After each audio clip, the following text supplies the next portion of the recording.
Speaking of young boys playing football, what an interesting segue. Tim Waring is with us in studio this morning from TW Sports, all about kids playing football.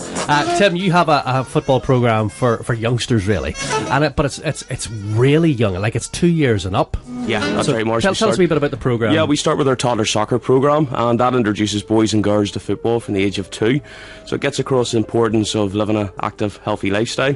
And what we do is that we take, obviously, a game of football, but we sort of story tell with it as well, and we try and just make the imaginations liven up with the ball maybe being like a puppy dog, and that their foot then is the collar and their legs the lead, and they take puppy for a walk in the park. And we've got these 2 and 3 year olds doing drag backs because they're getting puppy dog to roll over. How difficult is it to teach a 2-year-old to play football? It sounds impossible. I think patience is a key, and also gives you excuse yourself to become a big kid. With having 4 kids of my own, that becomes quite easy, with it. But I've got a very talented team of coaches which deliver this programme in every county in the country, which is great. And it's not just for toddlers, but it goes right the way up, doesn't it? That's right. I mean, when the toddlers, when they hit sort of 4 and 5, they're introduced into our mini soccer programme, which takes them right up into the primary age. And then the exciting new project, which we've linked with SC Braga, the Portuguese professional side, we now are offering teams for children here in Northern Ireland as well. So they can go right through to the team stages and then start to play proper competitive matches. Yeah, that's right. We've got. Do they end up in FC Braga? There's what we're hoping to do is actually take a few children over there to basically spend 3 days to maybe a week training with the Portuguese outfit. Wow. And so it's very, very exciting times. What we've tried to do is completely change the way youth development is looked upon here in Northern Ireland. One of the big frustrations was the contact time, so we've got the boys in maybe 4 times per week. We also have a great qualified team of coaches there. So alongside myself, we've got a conditioning coach, we've got a nutritionist, we've also got a goalkeeper coach, education officer, which has been a real big thing this month with a lot of our players doing the transfer tests. They've been in before training sessions doing a lot of work and practice papers with the players to help them through this time. And what kind of age is that aimed at then? Is that kind of the sort of 14, 15, 16 age group that are just ready to sort of be sort of discovered? Yeah, well, we would actually have it sort of from the age of 8 and 9 coming in up to probably our eldest age at the minute, because this project's still only about 18 months in. So our under 13s is the eldest team at the moment, and they've done so well, and we've now got the under 12s and under 11s, and now we're looking at introducing under 10s as well. So it's a big recruitment process now we're on to bring children in, but it's a positive environment that we're looking to set, but an enjoyable one as well. So we're trying to bring in obviously most suitable coaches to work with these kids, qualified, and who also let them play.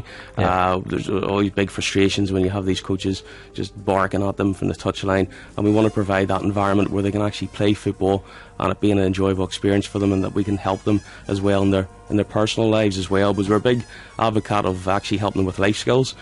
We've had the IFA have supported us with bringing down somebody to put through our kids through the basic first aid training.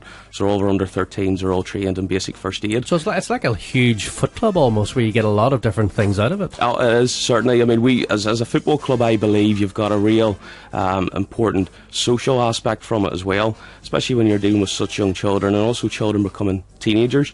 We had Money Matters in doing a course with the Ulster Bank with them, and so they're actually getting their finances ready for when they sign to Chelsea. Yeah, well, we hope so. And it's girls as well as boys all the way through, isn't it? It is indeed. It's boys and girls in the toddler and the mini soccer programme. At the moment, the Braga setup is just boys at the moment, but we're actually looking to speak to another coach at getting the girls section for that as well. Yeah. I know a couple of very good young ladies who would like to join that team. Tony Lee, good morning to you. She's 10, I think she's 10 or 11, and she is unbelievable. Beats rings around some of the guys I know. So this is TW Sports. How can people find out more information about it? Yeah, they can either sign up to our Twitter account or Facebook or YouTube, and it's TW Sports Group, all lowercase. And the YouTube, we share a lot of our videos every week, from our match highlights to what we're doing, training.